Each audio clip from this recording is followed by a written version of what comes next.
Hello friends, my self Rahul. आज हम polity notes की रिवीजन कर रहे हैं। तो हम देखते हैं टाइप ऑफ गवर्नमेंट, जो कि उसमें सबसे पहले है monarchy, succession of his empire मतलब नेपोटिज्म, मतलब जो किसी के फादर हैं उनके फिर बेटे, अगर उसके फादर कोई किंग है या फिर कोई पोस्ट पे है तो वही पोस्ट उनके बच्चे लेंगे, उनके बच्चे वही पोस्ट लेंगे, उनके मतलब जनरेशन टू जनरेशन वो चीज़ें पास होती रहती हैं। उसे कहते हैं नेपोटिज्म, मोनार्की। एरिस्टोक्रेसी, एरिस्टोक्रेसी मतलब ये होता है फ्रेंड, फैमिली, रिलेटिव रूल, मतलब फ्रेंड हो, फैमिली हो, रिलेटिव हो, वही गवर्नमेंट रूल करें, उसे कहते हैं एरिस्टोक्रेसी। ओलिगार्ची मतलब क्या होता है? Government run by the rich people, मतलब जो उद्योगपति हैं उनके द्वारा गवर्नमेंट, सरकार चलाई जाए, उसे कहते हैं oligarchy. Dictatorship, the person who have a power to do anything, मतलब उस पर्सन की बात कर रहे हैं कि मतलब जिसके पास इनफ पावर हो, वो चाहे वो कुछ भी कर सकता है, उसे कहते हैं डिक्टेटरशिप, तानाशाही सरकार। मिलिट्री डिक्टेटरशिप मतलब ये होता है कि मिलिट्री की गवर्नेंस होती है, मिलिट्री की डोमिनेशन होती है, government run by the army, मतलब मिलिट्री डिक्टेटरशिप मतलब government run by the army. Democracy, government are selected by the people. Democracy वो होता है कि वो गवर्नमेंट जो लोगों के द्वारा सरकार चुनी जाए, उसे कहते हैं democracy. Now father of Indian constitution, जैसा कि आप सब जानते ही होंगे, डॉक्टर भीमराव अंबेडकर राव जी हैं। In 1924 first given by Swaraj party to make the constitution, सबसे पहले स्वराज पार्टी के द्वारा कॉन्स्टिट्यूशन बनाने के लिए बोला गया। Second given by Motilal Nehru report, full fledge constitution in 1928। 1928 में मोतीलाल नेहरू ने, जो कि दूसरे एक ऐसे आदमी थे जो बोले कि कॉन्स्टिट्यूशन फुल फ्लेज में बननी चाहिए। Now M.N.. रॉय 1934 में first propose the idea of constitutional assembly, constitutional assembly बनाने के लिए सबसे पहले एम.एन. रॉय ने बोला।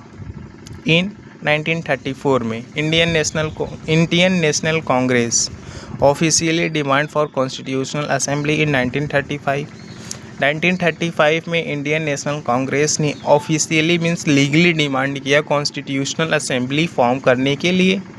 पंडित जवाहरलाल नेहरू ने बोला 1938 में only Indian in a assembly without outside interference. Pandit Jawaharlal Nehru ने बोला कि 1938 में असेंबली में ओनली इंडियन रहेंगे, कोई भी आउटर इंटरफेरेंस नहीं होगा, कोई भी बाहर का आदमी उस असेंबली में नहीं होगा। सेकेंड बात ये बोली कि member are elected by the voting, मतलब असेंबली में जितने मेंबर होंगे वो सारे मेंबर इलेक्टेड होंगे। Historical background of Indian constitution, the constitution of Indian bill 1895 Swaraj bill, जो कि सबसे पहले इन्होंने प्रपोज किया कि कॉन्स्टिट्यूशन बनानी चाहिए। This document contain 110 article. It cover a number of individual right. First one is right to free speech, सबको बोलने का अधिकार है। Second one right to property, सबको प्रॉपर्टी की भी अधिकार है। इन्वोल्यूशन ऑफ वंस होम, सबको अपना घर भी बनाने का अधिकार है। इक्वालिटी बिफोर द लॉस, मतलब इक्वालिटी बिफोर द लॉ, कानून सबके लिए बराबर है। Provincial Congress government resign, provincial Congress इन्होंने रिज़ाइन इसलिए किया during the world war second. Britishers ने इंडियन आर्मी को वर्ल्ड वॉर फर्स्ट में विदाउट एनी परमिशन उन्होंने इंडियन आर्मी को वर्ल्ड वॉर फर्स्ट में fight. Indian demand complete independence, तो इंडिया ने कंप्लीट इंडिपेंडेंट का डिमांड किया। The response of the British government to the Indian demands was called the August Offer. British government ने India के demand पे reply दिया, उसे कहते हैं the August offer. The right of Indian to write their on constitution was recognised for the first time. August offer 1940 में August go on 8 August 1940 from Shimla complete independence offer after the war. August offer में इन्होंने बोला complete independence after the war, war के बाद complete independence दे देंगे. To form an interim government and power transfer during the war. और उन्होंने बोला कि आप इंटीरियम गवर्नमेंट फॉर्म कर लीजिए, वॉर के दौरान आपको पावर ट्रांसफ़र कर दिया जाएगा. British government propose dominion status. British government ने डोमिनियन स्टेटस का दर्जा दे दिया इंडिया को. After the war refuse to grant complete independence. Complete independence देने से ब्रिटिशर्स लोगों ने मना कर दिया. Dominion status setting up a constitution assembly after the war, defence, finance, home affair and all republic Indian services. Dominion status मतलब defence, finance, home affairs and all republics of India services. सारी चीज़ें Britishers के control में होगी. नेहरू ने बोला कि dominion concept ऐसा डेड ऐसा डोरनेल. नेहरू ने बोला कि dominion status concept is dead as a doornail. Gandhi ji said that the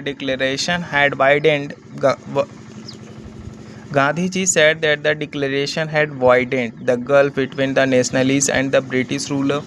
Gandhi ji ने बोला कि ये जो डोमिनियन स्टेटस ब्रिटिशर्स ने दे के एक नेशनलिस्ट और ब्रिटिश के बीच में एक बहुत बड़ा युद्ध का कारण है.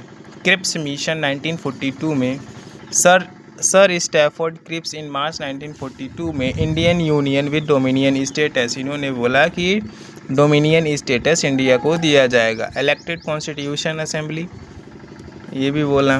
The defence of India would remain the British hand. मतलब जो डिफेंस है इंडिया के, जो डिफेंस है वो हम हमेशा के लिए ब्रिटिश के हाथ में होगी.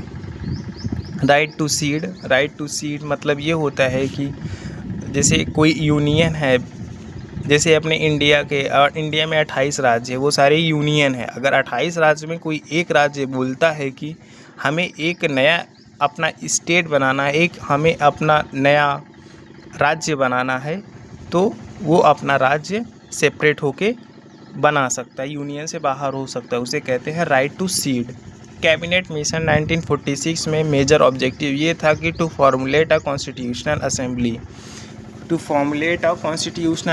Second one is to form interim government. Interior government मतलब टेम्परेरी गवर्नमेंट जो कि विदाउट इलेक्शन वो गवर्नमेंट फॉर्म हो जाए, उसे कहते हैं interim government. British provinces 296 seat थी. प्रिंसली स्टेट्स में 93 सीटें थी. ना ओवरव्यू हम लेते हैं, जो अब तक हमने पढ़ा उसका हम रिवीजन देखते हैं. ये टाइमलाइन है. 1924 में Swaraj party demand to make a constitution. 1924 में स्वराज पार्टी सबसे पहले इंडियन कॉन्स्टिट्यूशन बनाने का डिमांड किया. सेकेंड वन 1928 में नेहरू रिपोर्ट आया, जिसमें नेहरू ने दूसरे वो व्यक्ति थे जिन्होंने कॉन्स्टिट्यूशनल असेंबली का डिमांड किया. 1934 में M N. Roy demand to make a constitutional assembly. 1934 में एम.एन. रॉय ने कॉन्स्टिट्यूशनल असेंबली फॉर्म करने का डिमांड किया. 1928 में नेहरू रिपोर्ट आया, जिसमें ये दूसरे व्यक्ति थे जो कि कॉन्स्टिट्यूशन बनाने का अपना विचार रखा.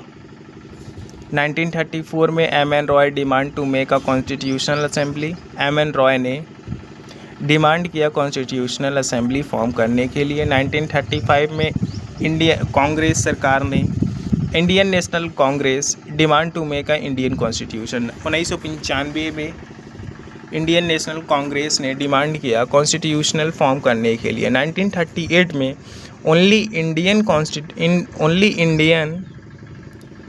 1938 में only Indian not a quarter interference. 1938 में पंडित जवाहरलाल नेहरू ने बोला कि असेंबली में सिर्फ इंडियन होंगे, ना कि कोई आउटर ना ही कोई आउटर आके उस असेंबली में अपना दर्जा लेगा, और जितने भी असेंबली मेंबर होंगे वो सारे इलेक्टेड होंगे। 1940 में ब्रिटिशर्स ऑफर्स अगस्त ऑफर्स तब आया। अगस्त ऑफर मतलब जो इंडियन थे उन्होंने डिमांड किया कंप्लीट इंडिपेंडेंट के रिप्लाई में ब्रिटिशर्स ने अगस्त ऑफर दिया। 1940 में ब्रिटिशर्स ऑफर्स अगस्त ऑफर। 1942 में क्रिप्स मिशन आया। Now we will end our class today.